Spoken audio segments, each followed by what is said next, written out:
Hello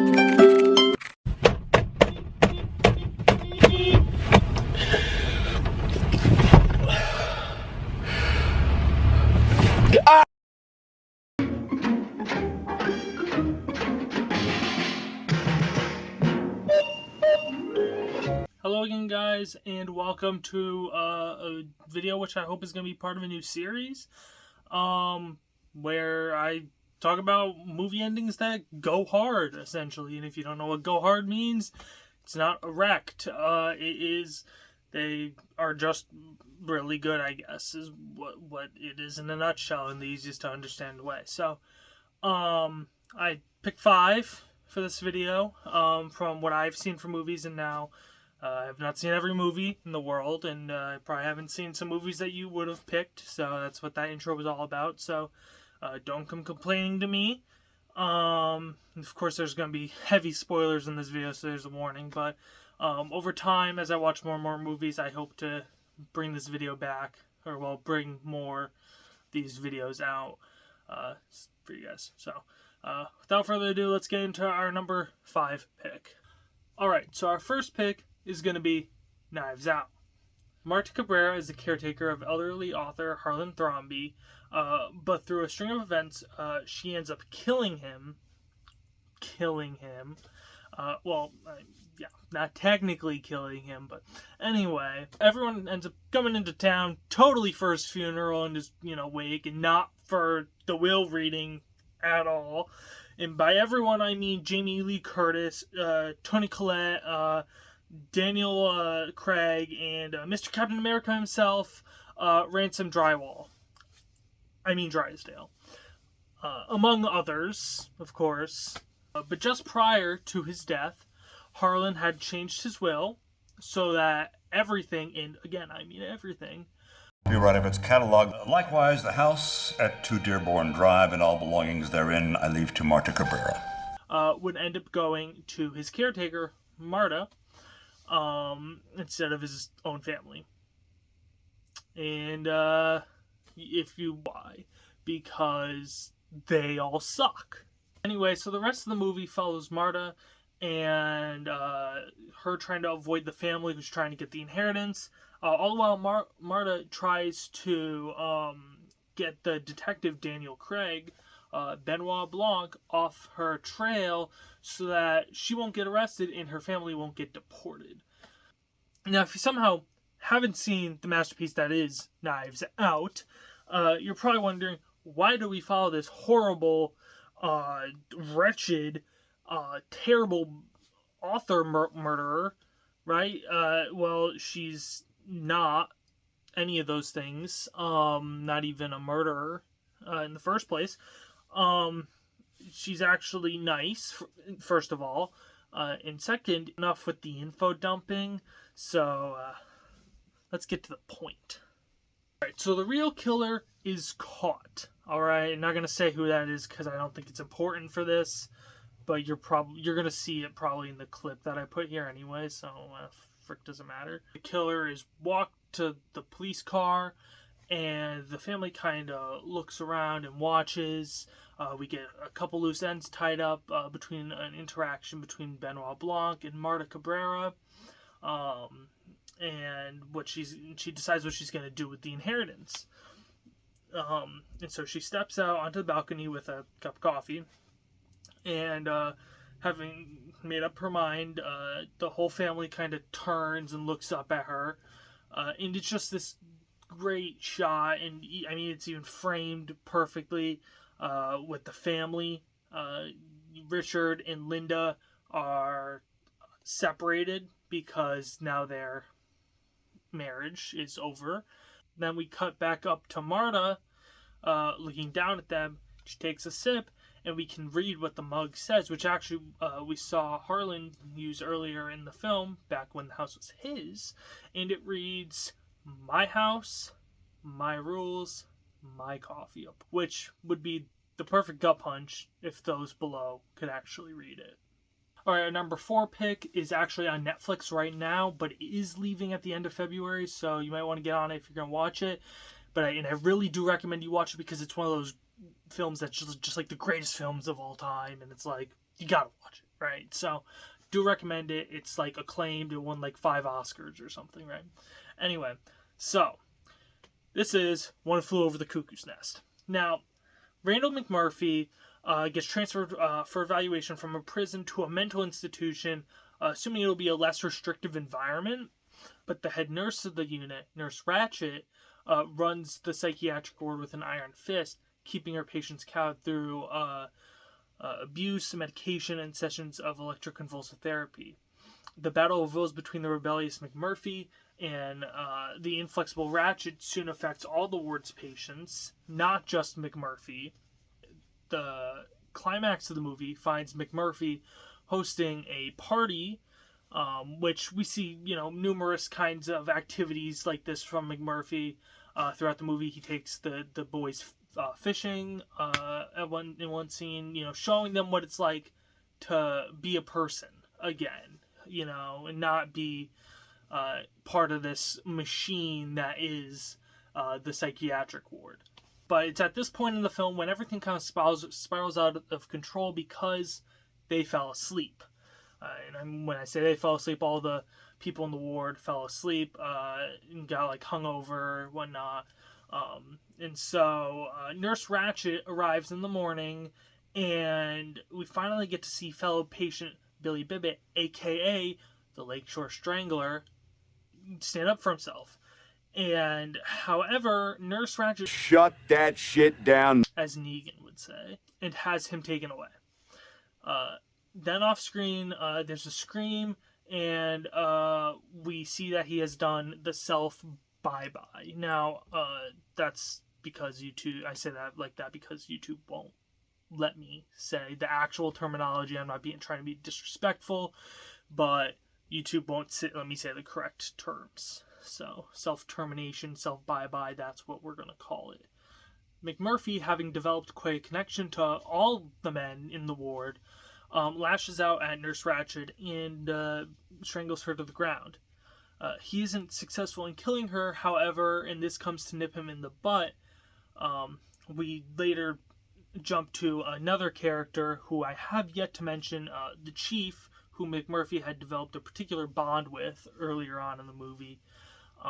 As we come to the true final scene in the film, where McMurphy is carried into the ward in the middle of the night by 2 guards, not because he's dangerous, but because he is essentially in a vegetable state. And I, again, don't mean to be disrespectful when I say that, but that's, I think, the most generally able to be understood term that I could use here. So, and that's just also how some dude on Quora put it, and I think it, works enough, and again, not intending to be disrespectful. But the reason why he is in this state is because he has undergone significant rounds of electroconvulsive shock therapy, and this is the result. So the Chief ends up nobly putting him out of his misery by suffocating him with a pillow, and he makes his own escape, one McMurphy had actually attempted earlier on in the film, but failed at because he was not strong enough. And that was to use one of the shower sinks in the bathroom and use it to hoist it out the window and smash it. And so the film closes with the Chief running into the distant hills as a tribal beat crescendos. Now there's a bunch of videos on the internet going over, what this means and, the symbolism behind it.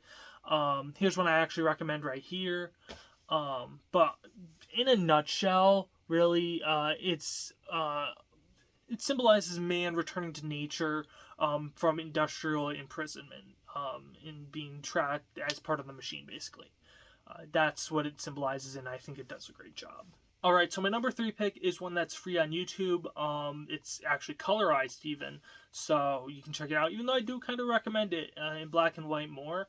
It's kind of just easier to see things, but it also hits a little bit harder. So it is The Train, and I highly recommend you check it out because it's one of my favorite films of all time. Seriously, it's great.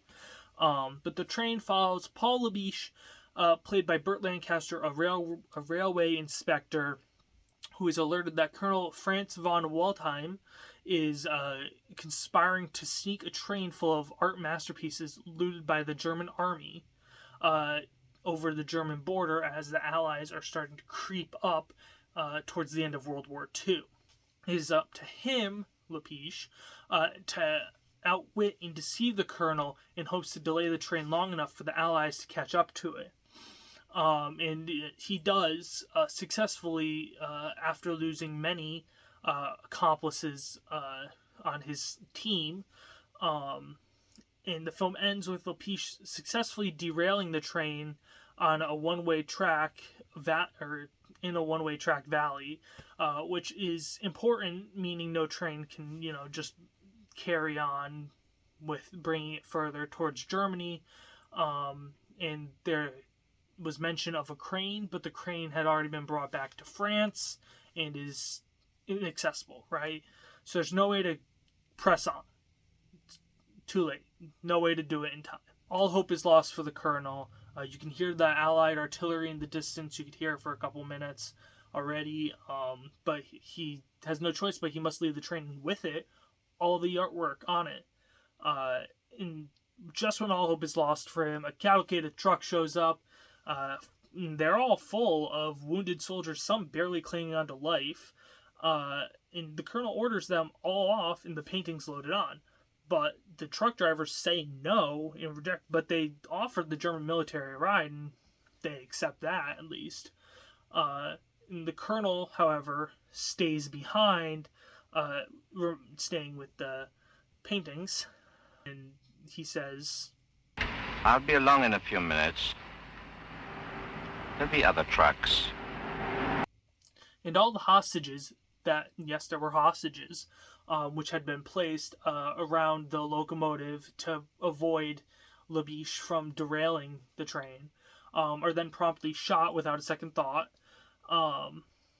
And so once all the trucks are gone, and all the hostages are dead, Labiche finally reveals himself, and the two exchange brief words before Lapiche finally shoots the colonel and kills him. The film closes with a solid minute of silence, first of all. But it's of different shots of the crates of artwork. And yes, I actually timed it. It was 53 seconds to be exact. And it's different shots of the crates of artwork, the bodies on the ground, the train itself, giving the audience a moment to reflect on all the lives lost throughout the film and all the sacrifices made. And you really wonder, was it all worth it? Just for artwork? Paint on a canvas? Was it really worth it?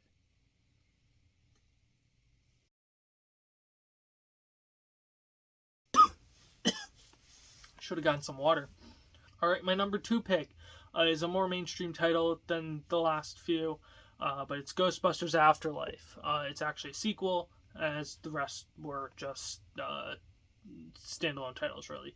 And the reason why I put this here, I feel like it's kind of not talked about enough, because it did something, and it did it right. And we'll get to that in a minute. But Ghostbusters Afterlife, again, spoiler warning, the new movie is coming out, so you might be intrigued to go watch this one in a couple weeks. So just a warning for your future self. You want to skip ahead? No hard feelings. Ghostbusters Afterlife follows the Spangler family as they move into a creepy farmhouse in rural Oklahoma. Over the course of the film, they begin to uncover their family's legacy and what it really means to be a Spangler. With the 2014 passing of actor Harold Ramis, a Ghostbusters film following the original continuity seemed really unlikely, especially with the 2016 reboot, which kind of took a big stinky at the box office. But then we magically got one after 30 years and numerous COVID delays. So, double thumbs up. So, anyway, the film opens with an actor portrayal of Harold Ramis, with his face being cleverly hidden with the use of shadows and whatnot, as he attempts to trap a ghost. The attempt fails and he ends up passing away in his home, due to a terror dog attack. Throughout the movie, Phoebe Spengler, his granddaughter, explores the property and begins to uncover old Ghostbusters equipment with the help of flashing lights, and she even gets to play some chess by herself. During the final battle, things look dire, right? The kids have uncovered that the old farmhouse is essentially one giant ghost trap, and they've lured Gozer right into the center of it, but it's not working. Suddenly, the original crew shows up, suited up and ready to help, right? Except even with them, it's not enough to defeat Gozer this time. But then, suddenly, a hand is placed on Phoebe's shoulder, and the camera pans up to reveal Egon Spengler. And with Egon's help, they all, as a team, defeat Gozer for real this time and trap them in the trap. And all goes quiet. So this shot was achieved by building up a library of 1984 Harold Ramis footage and then digitally aging him up before applying them over an actor's portrayal of him, who actually played out the scene on the actual set. And now, normally this is viewed as distasteful and rude, and I mean, just the use of like de-aging and whatnot in movies is frowned upon, right? Indiana Jones and even Tom Cruise didn't want to do it for Mission Impossible, but here it was done in the most respectful way possible, and they took the utmost care. And I mean, there were no jokes cracked. All the essential characters get to reflect and have a moment. And most importantly, he doesn't speak. He doesn't utter a single word. He doesn't make a sound.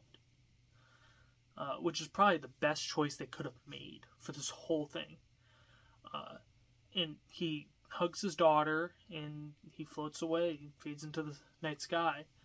And, I mean, this scene obviously made me cry in the theater, obviously.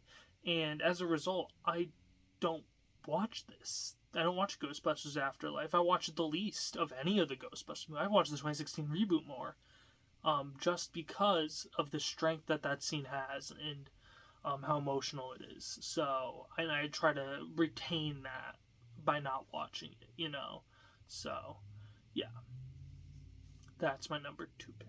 Alright, let's lighten things up for my number 1 pick just a little bit, which is also free on YouTube, so you should, and I do definitely recommend you go check this out. It's a little bit of a slow burn at first, but it gets going.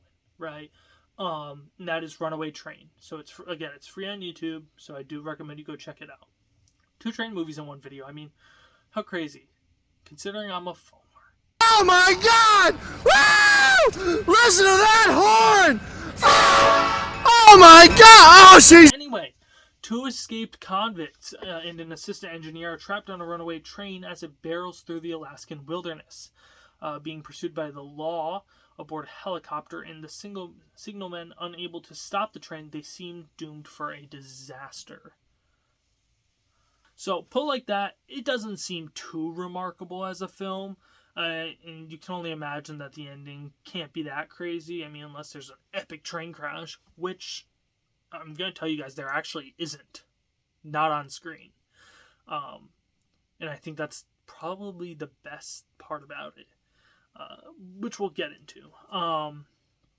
But a lot of the film's best moments actually come from character interactions, because it's more of a drama and a thriller than it is action. Which, I mean, you would assume it's an action based on the fact it's called Runaway Train, right? So, Manny and Buck are the 2 convicts who hopped aboard the train, and once they're discovered by Sarah, the assistant engineer, the question becomes what to do with her. And they use character conflict as well as setting on board, a high-speed train to create tension, which definitely pays off here. Manny is aggressive and demanding, while Buck is a follower and sometimes reluctant, resulting in arguments and, of course, tension. But the film allows us to grow feelings towards these characters and also grow sympathetic towards their goals and hopes. by the end of the film, when the helicopter starts to descend with Associate Warden Rankin ready to arrest them, and the train being sent down a dead-end branch line, still at full speed. Manny, spurred on by his nemesis now being aboard the train, he makes a leap to the main locomotive and defeats him, handcuffing him inside the cab. Realizing Sarah and Buck are still on board the train, he makes his way back and uncouples the lead locomotive from the rest of the train, leaving him with nowhere else to go but to a certain death. He waves goodbye, ignoring Buck's screams, and climbs onto the roof. The film ends with the quote, "No beast so fierce but knows some touch of pity, but I know none, and therefore am no beast." I will let the scene play out, as it's truly a masterpiece.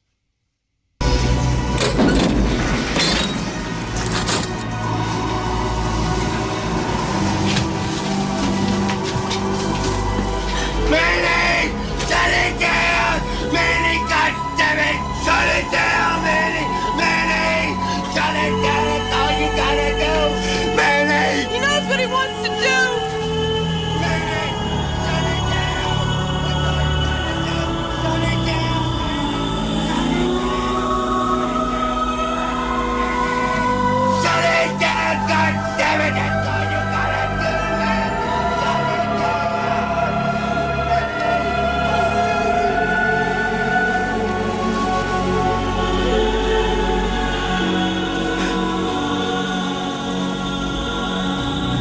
He did it.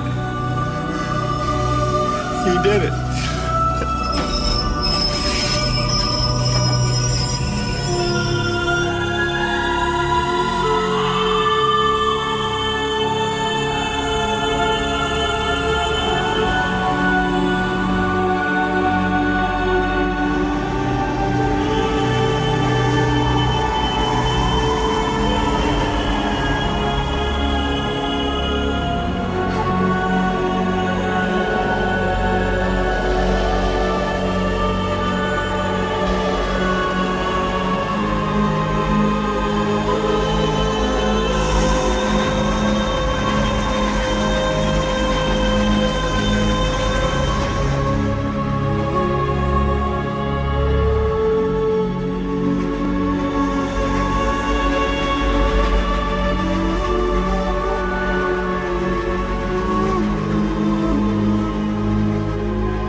Alright guys, thank you guys so much for watching this. This is going to be a monster to edit.